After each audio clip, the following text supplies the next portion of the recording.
मुश्किल नहीं है कुछ दुनिया में, तू जरा हिम्मत तो कर, ख्वाब बदलेंगे हकीकत में, तू जरा कोशिश तो कर। आप सभी का सुपर कंसेप्ट क्लासेस में स्वागत है। और आज की इस वीडियो में मैं आप लोगों को क्लास 12th इतिहास का very very important objective questions कराने वाला हूं, जो आपके एग्जाम के लिए बहुत ही ज्यादा इंपॉर्टेंट है। और ये हमारा इतिहास का पार्ट 5 वीडियो है। इससे पहले मैंने आप लोगों को 4 पार्ट तक करा दिया है। और यहाँ पर मैं आपको जितना भी वीडियो दे रहा हूँ ना, आप लोग हर एक वीडियो को देखिए, तभी आपका अच्छा खासा रिजल्ट, अच्छा खासा नंबर आएगा। क्योंकि बहुत सारे बच्चे क्या करते हैं, एक दो वीडियो देख लेते हैं और एग्जाम देने चले जाते हैं और फिर आकर बोलते हैं कि सर आप जो पढ़ा रहे हैं ना वो एग्जाम में आता ही नहीं है। देखिए भाई, आपका कंप्लीट सिलेबस है, आपको हर एक चीज पढ़ना है और इस साल तो कंप्लीट सिलेबस में से कहीं से भी क्वेश्चंस पूछा जा सकता है। इसलिए आप लोग हर एक वीडियो को देखिए, अच्छे तरीके से तैयारी करिए, तभी आपका जो 21 मार्च को जो इतिहास का एग्जाम होने वाला है तभी आप लोग उसमें फोड़ सकते हैं। तो चलिए शुरू करते हैं और एक एक करके हर एक क्वेश्चन को हम लोग यहाँ पर अच्छे तरीके से डिस्कस कर लेते हैं। देखिए हमारे पास जो सबसे पहला जो क्वेश्चन है, ये क्वेश्चन जैक बोर्ड 2018 में पूछा गया प्रश्न है।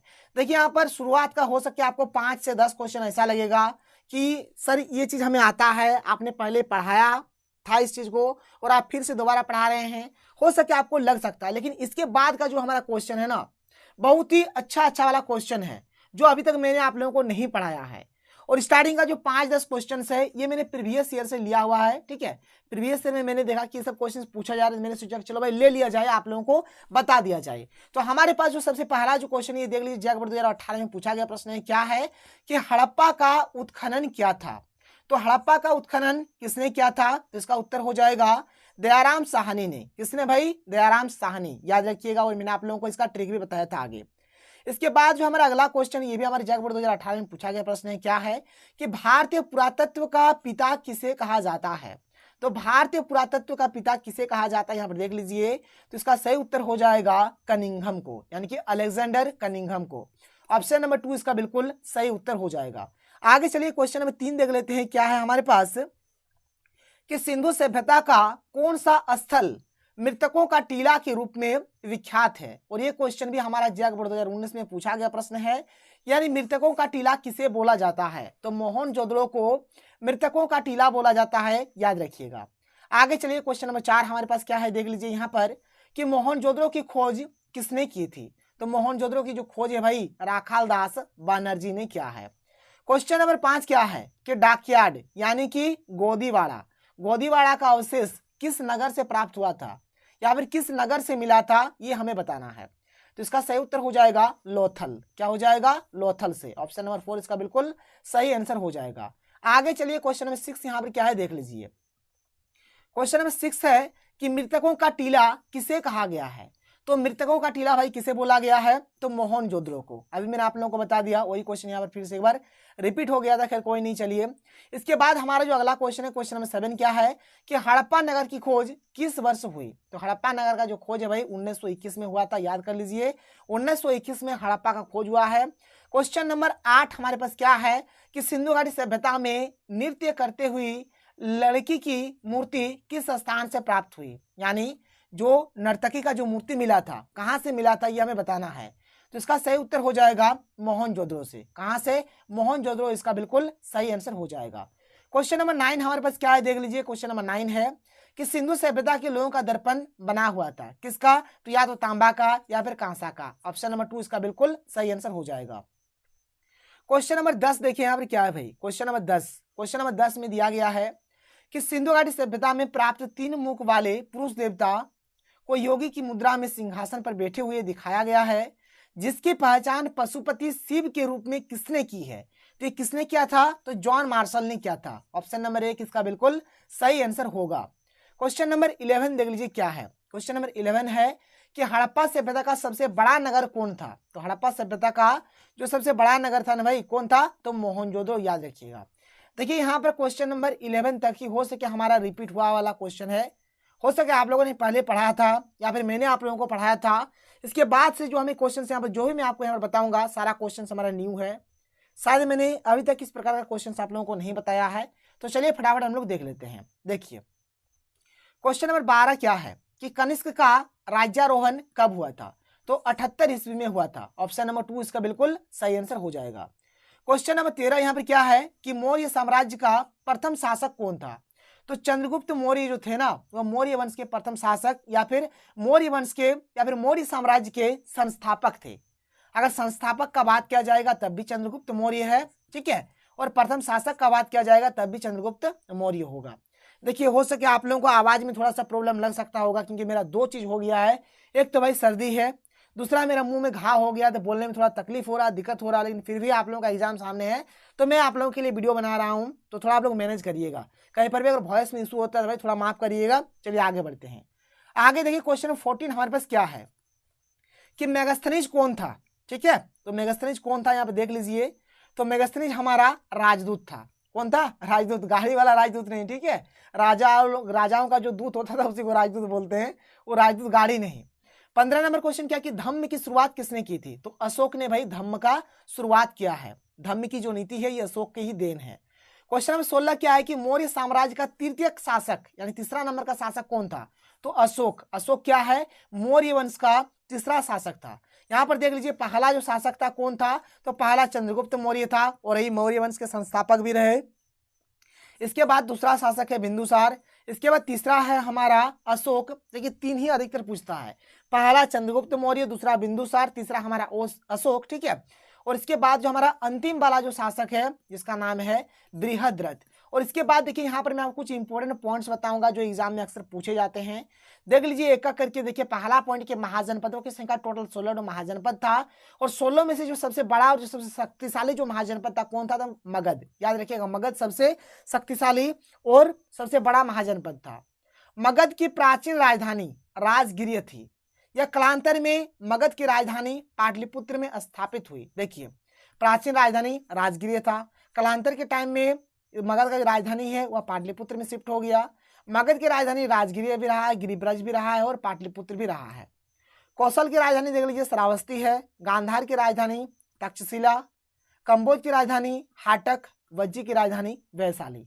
कभी कभार यह सब जो महाजनपद है ये सब का राजधानी पूछ लेता है, इसलिए आप लोग नोट डाउन कर लीजिए। इसके बाद अगला जो क्वेश्चन है, क्वेश्चन नंबर 17 क्या है कि नालंदा विश्वविद्यालय की स्थापना किसने की? किसने किया है? तो कुमार गुप्त ने किया है, नोट करिए। सातवाहन साम्राज्य के संस्थापक कौन थे? तो सिमुक। सिमुक जो थे वे सातवाहन साम्राज्य के संस्थापक थे। क्वेश्चन नंबर 19 क्या है कि फूट डालकर विजय प्राप्त करने का कार्य सर्वप्रथम किस राजा ने किया? फूट डालकर मतलब होता है कि आपस में लड़ा देगा और विजय प्राप्त कर लेगा, ठीक है। तो फूट डालकर विजय प्राप्त करने का जो कार्य सर्वप्रथम किसने किया था बताना है। तो इसका सही उत्तर हो जाएगा अजात शत्रु। क्या हो जाएगा? अजात शत्रु।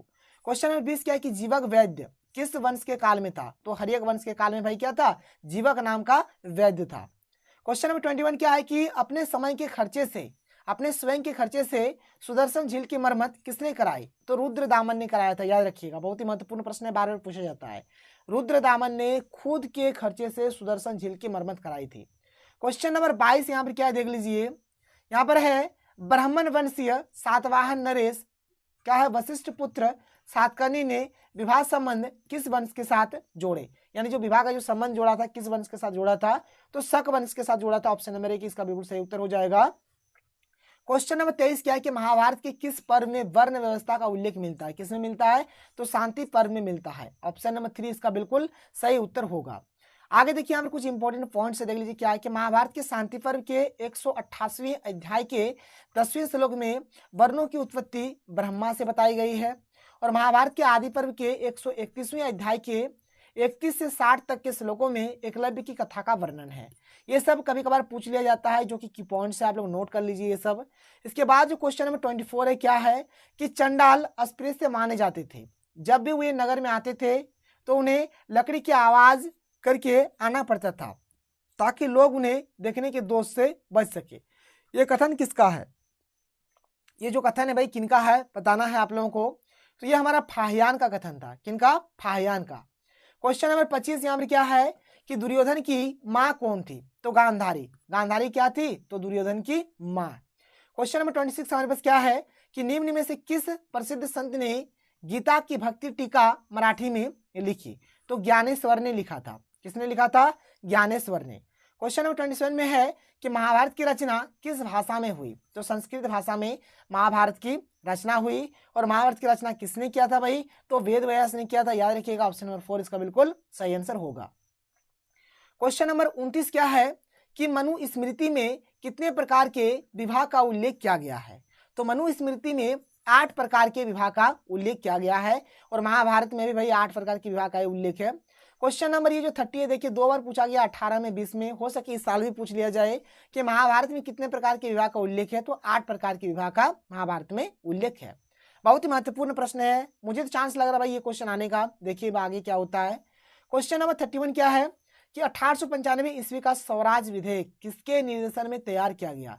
तो बाल गंगाधर तिलक के निर्देशन में इसको तैयार किया गया था। क्वेश्चन नंबर 32 क्या है कि लॉर्ड माउंटबेटन ने वायसराय के रूप में पद ग्रहण कब किया। कब किया था पद ग्रहण, यहाँ पे 4 ऑप्शन है और इसका सही उत्तर हो जाएगा 24 मार्च 1947 को। क्या हो जाएगा 24 मार्च 1947, इसका बिल्कुल सही आंसर होगा। क्वेश्चन नंबर 33 क्या है कि संविधान सभा की बैठक में कितने सदस्य उपस्थित थे। तो देखिए जो प्रथम जो बैठक हुआ था उसमें 210 सदस्य उपस्थित थे। याद रखिएगा कितने सदस्य, 210 सदस्य प्रथम बैठक में उपस्थित रहे। टोटल सदस्य था 389 यानी कि 389। ब्रिटिश प्रांत से 292 था, चीफ कमिश्नरी से 4 था और देसी रियासत से 93 था। हैदराबाद ही एक ऐसी रियासत थी जिसके प्रतिनिधि संविधान सभा में सम्मिलित नहीं हुए। हैदराबाद एक ऐसा देसी रियासत था जिसका प्रतिनिधि संविधान सभा में सम्मिलित यानी कि भाग नहीं लिया था। क्वेश्चन नंबर 34 क्या है कि पाकिस्तान का पहला प्रधानमंत्री कौन था। तो लियाकत अली। लियाकत अली जो थे वे पाकिस्तान के प्रथम प्रधानमंत्री थे। देखिए यहाँ पर क्या है भाई, यहाँ पर एक पॉइंट है कि लियाकत अली खान पाकिस्तान के पहले प्रधानमंत्री थे। उन्होंने 15 अगस्त 1947 को कार्यभार ग्रहण किया था। मतलब 15 अगस्त 1947 को हमारे देश आजाद भी हुआ था, ठीक है, उसी दिन। यहाँ पर अगला क्वेश्चन क्या है, क्वेश्चन नंबर 35 क्या है कि स्वतंत्र भारत के प्रथम गवर्नर जनरल कौन थे। तो लॉर्ड माउंटबेटन। लॉर्ड माउंटबेटन स्वतंत्र भारत के अंतिम वायसराय और पहले गवर्नर जनरल थे। देखिए अगर अंतिम वायसराय का बात करा जाए तब भी लॉर्ड माउंटबेटन, और पहले अगर गवर्नर जनरल का बात करा जाए तब भी लॉर्ड माउंटबेटन हो जाएगा। क्वेश्चन नंबर 36 क्या देखिए कि महावीर स्वामी की पुत्री अनुजया प्रियदर्शना का विवाह किससे हुआ। किससे हुआ था भाई, तो जमाली से हुआ था। ऑप्शन नंबर 3 इसका बिल्कुल सही आंसर होगा। क्वेश्चन नंबर 37 क्या है कि महावीर ने पार्श्वनाथ के सिद्धांतों में कौन सा नया सिद्धांत जोड़ा। तो इन्होंने ब्रह्मचारी का सिद्धांत जोड़ा था और ये बहुत ही महत्वपूर्ण प्रश्न है, नोट करिएगा। क्वेश्चन नंबर 38 हमारे पास क्या है कि पुराणों की संख्या कितनी है। तो टोटल मिलाकर भाई 18 पुराण है। पुराणों की संख्या कितनी है, 18 है। क्वेश्चन नंबर 39 क्या है देख लीजिए यहाँ पर कि महावीर का जन्म हुआ था। महावीर का जन्म कहाँ हुआ था, तो कुंडलवन वैशाली में हुआ था। ऑप्शन नंबर 3 इसका सही आंसर हो जाएगा। क्वेश्चन नंबर 40 देख लीजिए क्या है कि प्राचीन भारत में धम्म की शुरुआत किस शासक ने की थी। तो भाई धम्म का जो शुरुआत है ये अशोक ने ही किया था। यहाँ पर अशोक इसका सही आंसर हो जाएगा। और यहाँ पर मैंने आप लोगों को जितना भी इंपॉर्टेंट क्वेश्चन था आज के सेशन का मैंने आप लोगों को हर एक चीज को बताया। तो अगर आपको वीडियो पसंद है तो वीडियो को लाइक करिए, जितना हो सके वीडियो को शेयर करें। अगर आप लोग चैनल पर पहली बार आए चैनल को सब्सक्राइब करें। तो चलिए मिलते हैं अगले वीडियो में। थैंक यू, जय हिंद।